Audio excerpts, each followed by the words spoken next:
2장 10절에서 18절까지 저와 여러분들이 한 절씩 교독합니다. 10절입니다. 그러므로 만물이 그를 위하여 또한 그로 말미암은 이가 많은 아들들을 이끌어 영광에 들어가게 하시는 일에 그들의 구원의 창시자를 고난을 통하여 온전하게 하심이 합당하도다. 거룩하게 하시는 이와 거룩하게 함을 입는 자들이 다 근원을 쌓으나 그러므로 형제라 부르시기를 부끄러워하지 아니하시고 이르시되 내가 주의 이름을 내 형제들에게 선포하고 내가 주를 교회 중에서 찬송하리라 하셨으며 또다시 내가 그를 의지하리라 하시고 또다시 볼지어다 나와 그의 하나님께서 내게 주신 자녀라 하셨으니 자녀들은 혈과 육에 속하였음에 그도 또한 같은 모양으로 혈과 육을 함께 지니심은 죽음을 통하여 죽음의 세력을 잡은 자 곧 마귀를 멸하시며 또 죽기를 무서워하셔서 평생에 되어 죽는 모든 자들을 도와주려 하시니 이는 확실히 천사들을 붙들어 주려 하심이 아니요 오직 아브라함의 자손을 붙들어 주려 하심이라. 그러므로 목사와 공사의 형제들과 같이 주님이 나타나도다. 이는 하나님의 일에 자리하고 신실한 제사장이 되어 백성의 죄를 속량하다 하시니라. 함께 읽습니다. 그가 시험을 받아 고난을 받았으니 시험 받는 자들을 능히 도우실 수 있느니라. 아멘. 오늘 제목은 예수의 피로 하나 된 형제들. 지난 시간 우리는 그리스도의 낮아짐 그리고 높아짐, 비하, 승귀의 진정한 의미를 나누었습니다. 많은 사람들의 보편 의문은 신은 절대자인데 왜 기독교의 신은 절대적인 권력으로 사람에게 오지 않으셨을까? 쉽게 말하면 완벽한 통치력을 가지고 완벽하게 사람들을 제압할 수 있음에도 왜 그 권능을 사용하지 않으셨나 이런 이야기입니다. 유대인들이 그 질문을 가지고 있었습니다. 천사도 전능한 존재인데 하물며 하나님이 그 전능성을 가지고 완벽함으로 사람을 통치하고 세상을 통치하시지 왜 천사보다 낮아졌느냐? 이 의문을 갖고 있었습니다. 그거에 대한 답변이 히브리서 전체에 있는 거고 계속 비교하면서 천사와 비교할 때 천사보다 낮아진 게 맞다. 그러나 잠시였다. 그 낮아짐은 하나님의 우월성을 훼손시키지 않는다. 오히려 하나님의 완전한 계획과 사랑을 말하고 있다라고 지난 시간 논증했습니다. 그리스도의 십자가는 하나님의 공의와 사랑을 완벽하게 충족했고 그 방식이 하나님의 가장 놀라운 능력이라 말합니다. 로마서에서 바울도 고백했지요. 1장 16절 내가 복음을 부끄러워하지 아니하노니 이 복음은 모든 믿는 자에게 구원을 주시는 하나님의 능력이 됨이라. 십자가의 낮아짐은 부끄러운 것이 아니라 능력이다. 그리고 오늘 말씀은 이어지면서 그리스도께서 그 낮아짐으로 이룬 두 가지 일이 있다. 첫 번째는 구원자요, 두 번째는 대제사장직이다. 이 내용을 오늘 설명합니다. 자, 사람에게 그리스도께서 낮아짐으로 오셔서 첫 번째 이룬 일은 구원입니다. 그 구원을 위해서 그리스도께서 이루신 일을 10절에 그러므로 만물이 그를 위하여 또한 그로 말미암은 이가 많은 아들들을 이끌어 영광에 들어가게 하시는 일에 그들의 구원의 창시자를 고난을 통하여 온전하게 하심이 합당하도다.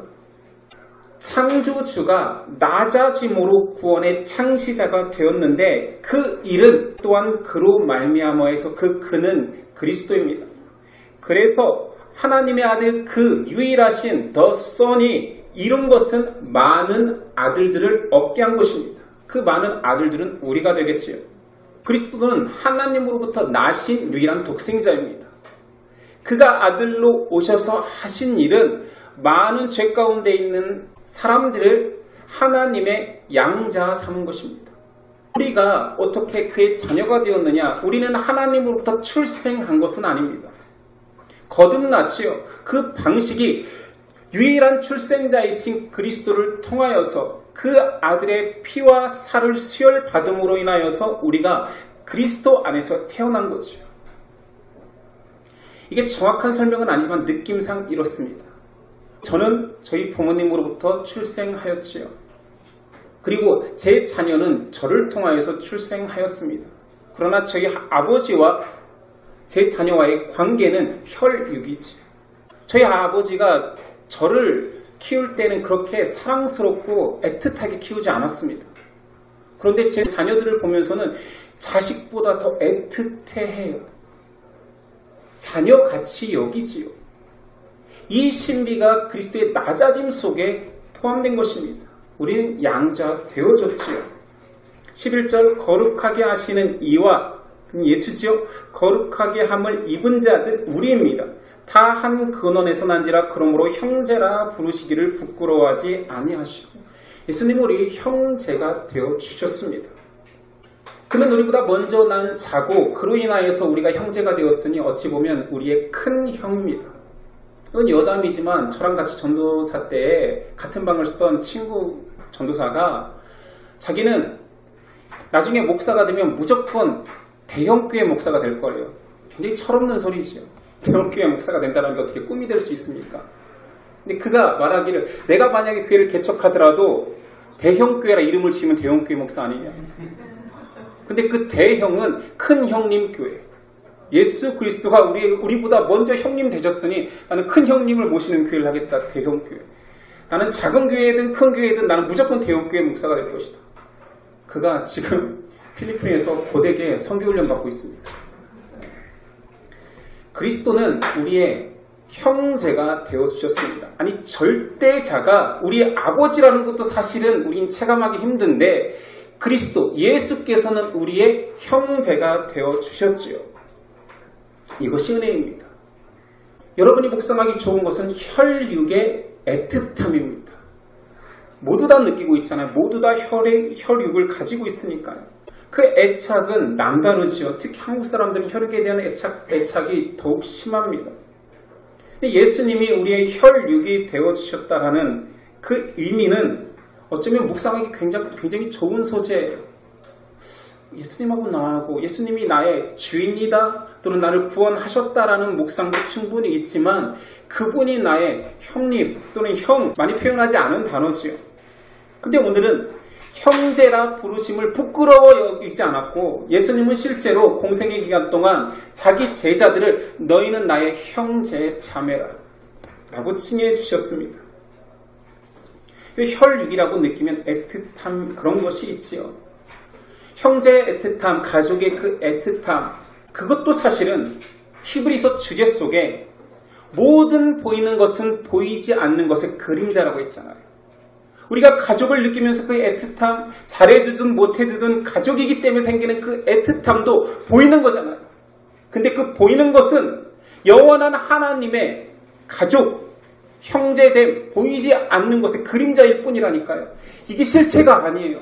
피가 섞였다고 해서 가족된 것보다 더 끈끈한, 더 강력한, 더 하나됨의 역사하심은 하나님이 우리를 자녀 삼은 그 혈육의 애틋함보다 약하다라는 뜻입니다. 이건 그림자일 뿐이라는 거죠.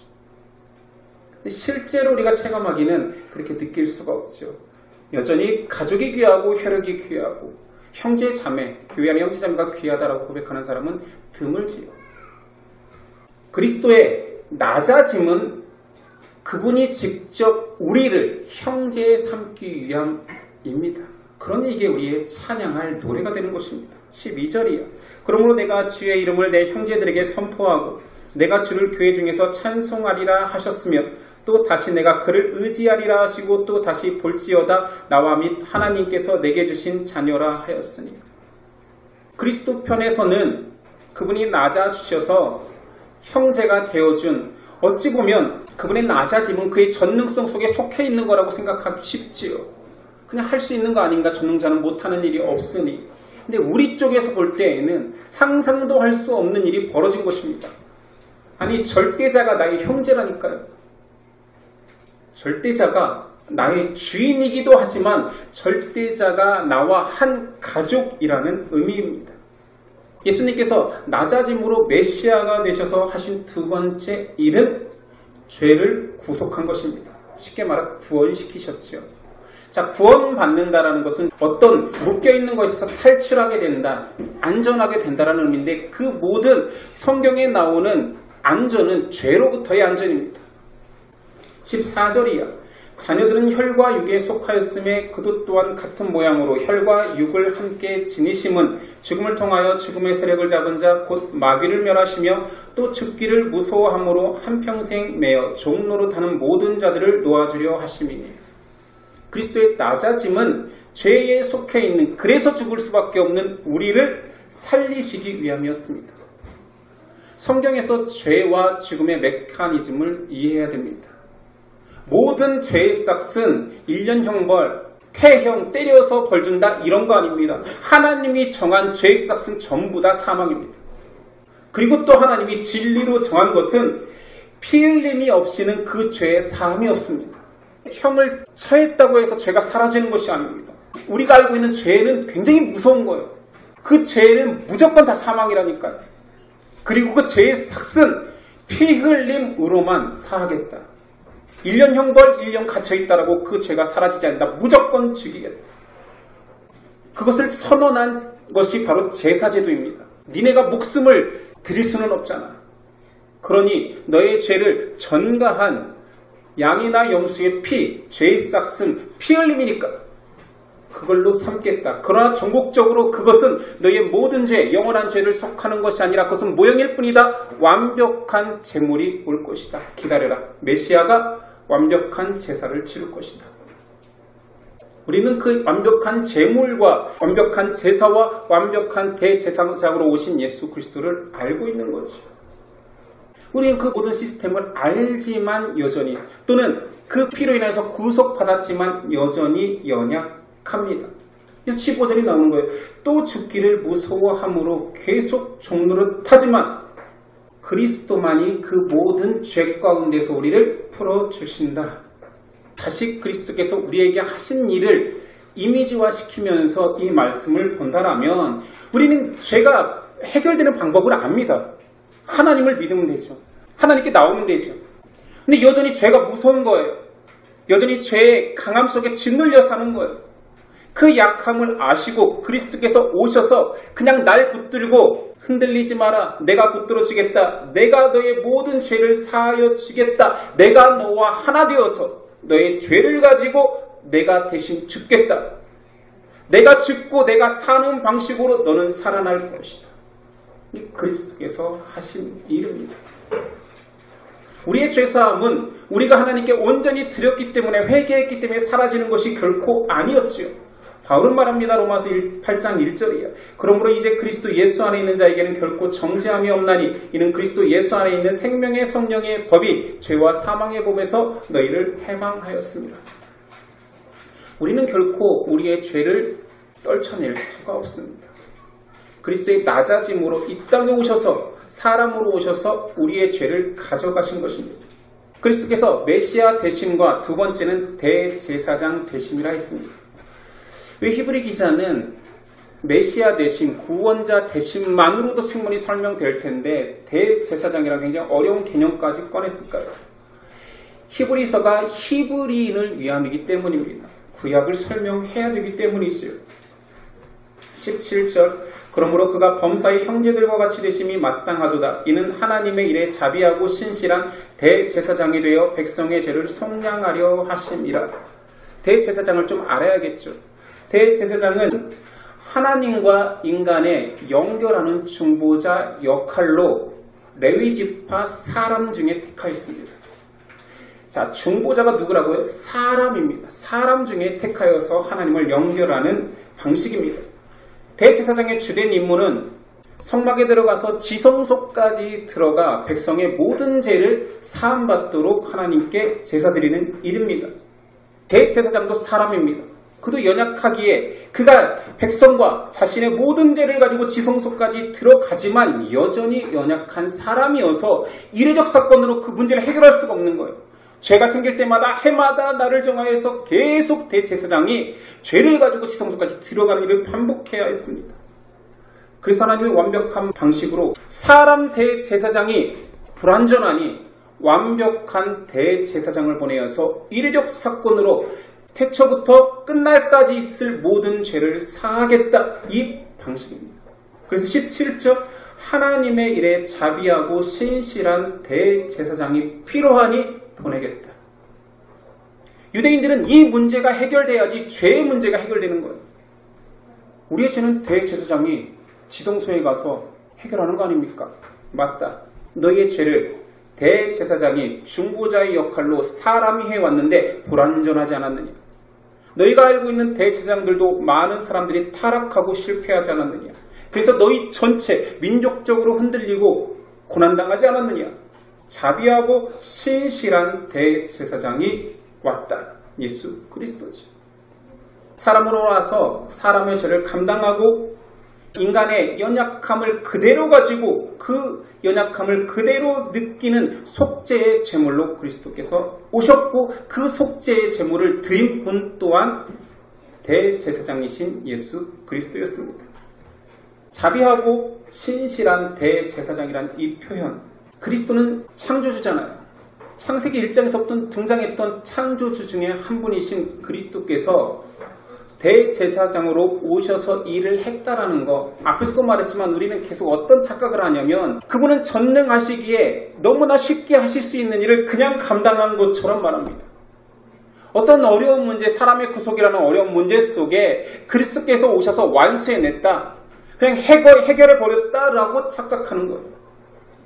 그분은 전능자로서 모든 일을 해결한 것이 아니라 구속자가 되기 위해서 육체를 가지고 낮아지셔서 사람이 되셨고, 사람의 피 흘림, 제물이 돼서 그 핏뿌림으로 우리의 죄를 사하셨고, 사람으로 오셔서 자비하고 신실한 대제사장 역할로서 자기의 일을 완수한 것입니다. 그리스도의 신성이 여기서 가미되면 안 됩니다. 인성 속에서 100% 인간으로 제물이 됐고 대제사장이 됐다는 사실을 알아야 됩니다. 그래서 우리가 구원을 이야기할 때 구원은 우리 쪽에서는 놀라운 일이지만 하나님 쪽에서는 그게 놀라운 일이 아니라 사랑인 것입니다. 사랑을 위해서 그냥 기꺼이 준 선물이 되는 것입니다.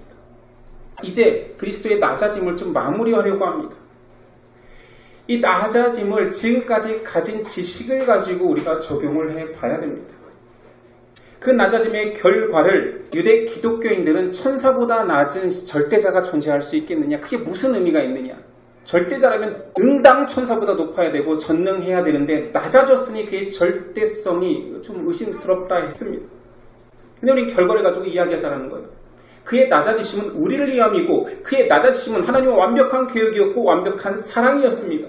그러니 그가 낮아졌기 때문에 더 놀라운 것입니다. 그가 육체로 오셨기 때문에 더 귀한 거죠.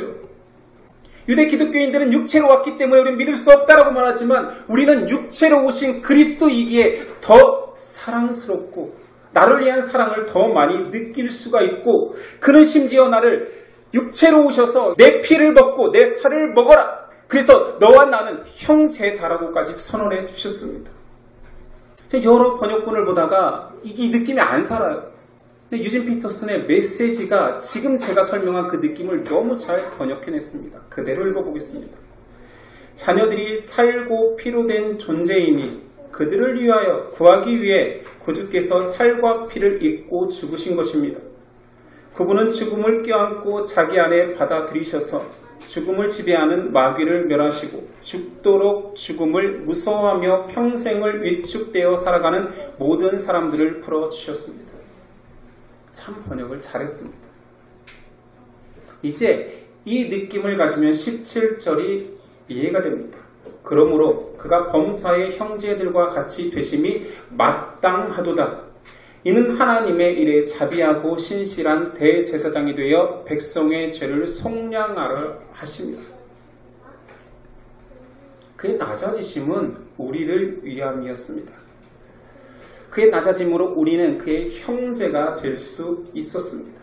이 형제라는 말을 조금만 더 묵상해 봅시다. 구원은 여러 가지 방식으로 설명되었습니다. 나는 천국 갈 것 같아요. 천국에 대한 확신이 있어요. 그건 전부 내세적이고 그것도 귀합니다. 미래적인 일이지만 내가 지금 죽더라도 하나님 나라에 들어갈 것 같아요 라는 고백도 귀하지만, 지금 현재적 느낌에서 우리가 구원받았다는 느낌은 어떻게 체감되는 것이 더 귀할까요? 저는 예수님의 형제라는 표현을 들고 싶습니다. 여러분 누구입니까? 저는 크리스찬입니다 말할 수 있죠. 당신은 신앙생활하면서 어떤 존재로 무엇을 느끼면서 삽니까? 라고 물었을 때 예수님이 주인 되시셔서 저는 안전합니다. 평안합니다. 평화롭습니다도 좋겠지요. 그런데 그리스도께서 구속한 그 사건이 나에게 더 체감되려면 구속된 순간부터 우리는 그리스도와 형제가 되는 것입니다.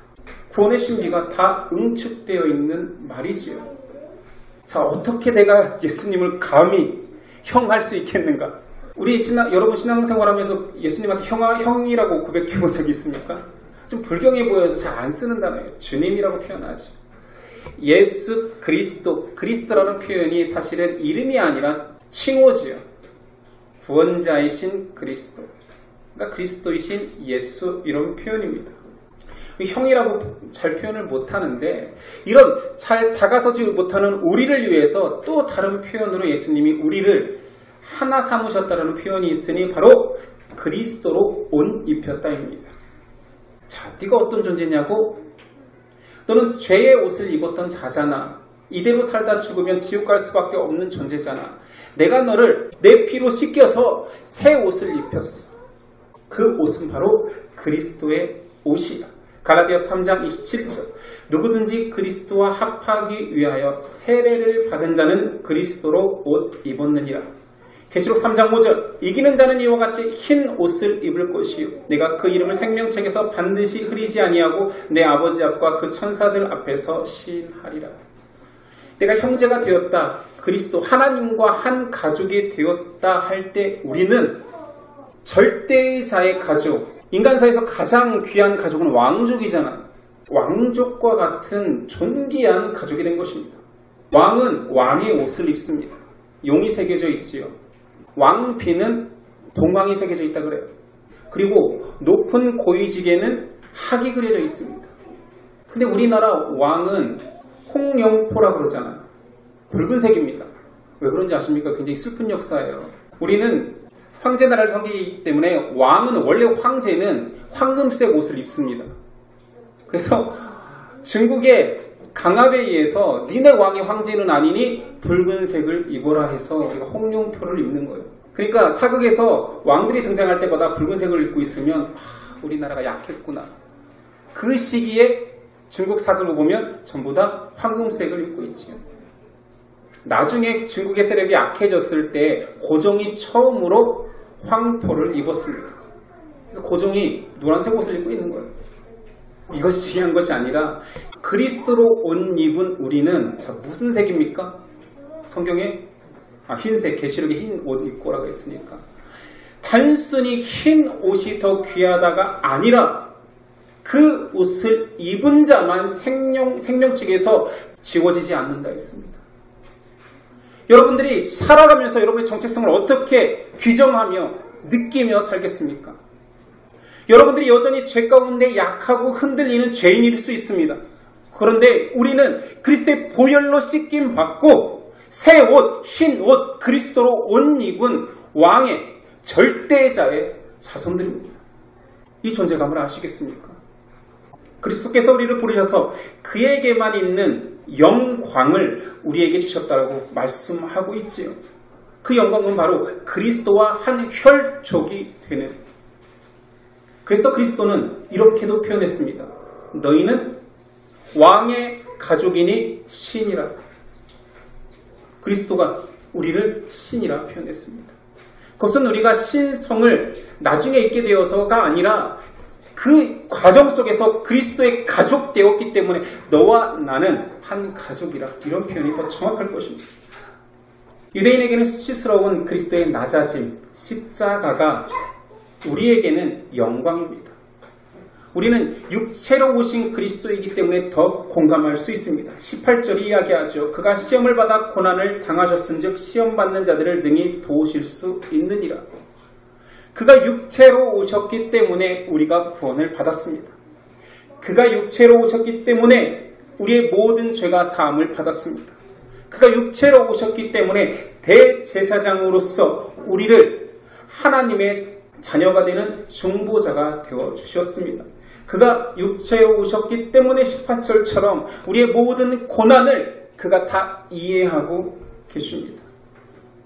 자, 이런 여러 가지 설명이 있음에도 불구하고 아직도 여러분은 그리스도께서 육체로 오심을 부끄러워하겠습니까? 유대인처럼 그 이유 때문에 우리는 믿을 수 없다고 말할 수 있겠습니까? 혹은 그리스도의 전능성만을 이야기하는 기독교 이단들처럼 예수님을 이상하게 만들겠습니까? 육체로 오신 그리스도는 결코 천사와 비교될 수 없습니다. 육체로 오셔서 하신 일이 천사와 비교할 수 없는 어마어마한 하나님의 계획과 사랑을 완성했기 때문입니다. 육체로 오셨기에 우리에게 피를 나눌 수 있었습니다. 육체로 오셨기에 우리에게 살을 나누어 줄 수 있었습니다. 육체로 오셨기에 사람이 감당해야 될 그 죄의 싹을 감당해 내셨습니다. 여러분은 예수님께서 천사보다 낫기 때문에 섬길 수 없다라는 그 유대 기독교인들의 고백이 이제 얼마나 유치한 고백인지 아시게 된 것입니다. 예를 들면 이런 것입니다. 나를 위해 생명을 다 바칠 수 있는 내 부모님 사랑하는 건 좋다. 근데 그가 너무 가난하고 무능하니 내가 더 존경할 수는 없다. 이런 유치한 고백을 바로 유대 기독교인들이 하고 있는 거예요. 다시 한번 말해볼까요? 정말 지고지선한 사랑으로 나를 사랑하는 저 부모님이 나를 사랑하고 있는 것은 알겠다. 그런데 무능하지 않느냐. 그래서 나는 섬길 수 없다. 더 존중할 수 없다. 이런 유대인의 태도라니까요. 근데 유대인만 그런가요? 현대 기독교인들 중에도 얼마나 이런 많은 태도를 가지고 있습니까? 내가 기도할 때마다 응답하시고 내가 바라는 모든 것들보다 더 귀한 것들로 주시는 하나님이 아니기 때문에 나에게는 내 인생에는 전능성으로 임하지 않기 때문에 나는 그리스도를 더 사랑할 수 없다라고 말하지는 않습니까? 혹은 내가 고난을 당했을 때 이 고난을 허락한 그리스도라면 이 고난조차도 풀어주지 못하는 그리스도라면 하나님이라면 나는 결코 더 섬길 수 없습니다라고 고백하지는 않습니까? 이건 유치한 것입니다. 이건 그리스도의 낮아짐을 아직도 이해하지 못하는 거예요. 히브리 기독교인하고 똑같은 고백을 하는 거예요. 천사보다 낫기에 나는 그리스도가 메시아임을 고백할 수 없다라는 거하고 똑같은 것입니다. 근데 우리는 다시 고백해야 됩니다. 육체로 오셨기에 천사보다 낮아졌기 때문에 더 사랑할 수 있습니다. 천사보다 낮은 위치까지 내려오신 그리스도이기 때문에 그분이 나를 더 사랑해 주시는군요. 그분은 자비롭고 신실한 대제사장으로 오셨군요. 사람으로 오셨군요. 그리스도께서 육체로 오셨기 때문에 그 피와 살을 찢기면서까지 나에게 시혈하시고 내 몸에 살을 붙여주심으로 나를 살리셨군요. 십자가를 져주셔서 감사합니다. 십자가의 방식이 아니고서는 내가 그 사랑을 깨달을 수 없는 무지한 자였군요. 강팍한 자였군요. 십자가에서 피 흘려주지 않았다라면 저 피가 나에게 묻지 않았다라면 나는 결코 그 희생을 감사하지 않을 사람이었군요. 이것을 고백해야 합니다. 그리스도께서 나를 위해서 피 흘리시고 살이 찢기셨습니다. 그런 방식으로 나와 하나가 되어주셨습니다. 그렇게 우리는 구원받은 존재입니다. 그래서 낮아지신 예수 그리스도가 십자가를 지신 그리스도가 오늘도 내일도 영원히 우리의 찬양의 주제가 되는 것입니다. 여러분 그리스도를 사랑하는 이유가 무엇입니까? 천국 가게 해주셔서입니까? 맞습니다. 그러나 그리스도께서 나 같은 자를 위하여서 할 수 있는 최고의 사랑, 목숨을 달라 하니 목숨을 주고 피를 달라 하니 피를 주고 희생을 달라 하니 희생을 주고 섬김을 달라 하니 섬김을 주기까지 사랑하겠다라고 인간으로 내려오셨기 때문에 사랑할 만하지 않습니까? 대학교 때 어떤 예수님이 가장 좋습니까? 라는 질문을 받은 적이 있습니다. CCC에서 순정이님한테 그런 질문을 받았어요. 형제는 어떤 그리스도가 그렇게 좋아? 그때 제가 이런 얘기를 했습니다. 저는 골고다에서 피 흘리신 예수님이 좋습니다. 황당히 하더라고요. 보통은 나를 위해 구원하신, 부활하신 뭐 이런 거 얘기하잖아요. 근데 저는 골고다에서 피 흘리신 하나님께 할 수만 있거든 이 잔을 내게서 옮기시옵소서라고 고백했던 그 인간적인 예수님이 좋다.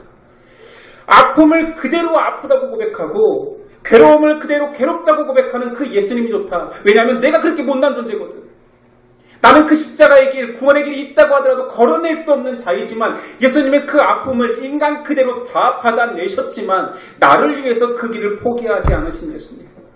난 그 예수님이 좋습니다. 난 나약해 보이는, 때로는 성경에서 가장 나약했던, 가장 낮아졌던, 하나님한테 이 차를 옮겨주세요, 십자가가 너무 무겁습니다 했던 그 당시의 예수님이 나는 제일 좋다. 저 세디스트가 아닙니다. 예수님이 고난당하고 있는 그 순간이 행복한 게 아닙니다. 그렇게까지 나를 사랑하기 위해서 낮아지고 낮아짐이 끝까지 가신 그 예수님이기 때문에 내가 구원이 문제가 아니라 그 정도까지 나를 사랑하는 존재라면 나도 그를 사랑해 볼 수 있겠구나. 난 그런 예수가 좋다.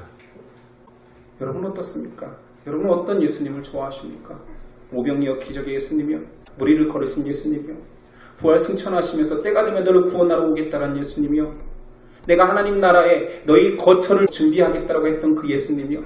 마지막 날 면류관과 상급을 준비하실 예수님이요? 지금 예수님은 십자가를 지고 우리 옆에 걷고 계시고 너도 너의 작은 십자가를 지고 걸어봐라. 내가 대신 져주겠다 했던 그 예수님이 계신데 너무 멀리 바라보고 있지 않습니까? 오늘 우리가 예수님을 사랑하는 이유를 점검해 봅시다. 그리고 오늘도 내일도 영원히 끝까지 따라가야 될 그 예수 그리스도, 우리를 위해서 무엇을 하셨는지 묵상하고 부족하지만 우리도 그 길을 따르겠습니다 고백하는 저와 여러분 됐으면 좋겠습니다. 기도하겠습니다. 예수님, 정말 그 방법뿐이었습니까? 당신의 피를 온전히 흘려야만 했습니까? 당신의 살이 찢겨야만 했습니까? 그 방식만이 나를 가장 사랑하는 방식이요, 나를 형제, 자매로 삼을 수 있는 유일한 방식이었습니까? 감사합니다. 나를 위해 그 길을 걸어가 주셔서 지금은 내 부족한 마음이 고맙다고 감사하다라고 밖에 표현하지 못하지만 삶 속에서 작은 예수래요, 작은 십자가 지고 따라가 보겠습니다. 그 사랑을 십자가 길에서 느껴보겠습니다. 함께하여 주시옵소서. 예수님의 이름으로 기도드립니다. 아멘.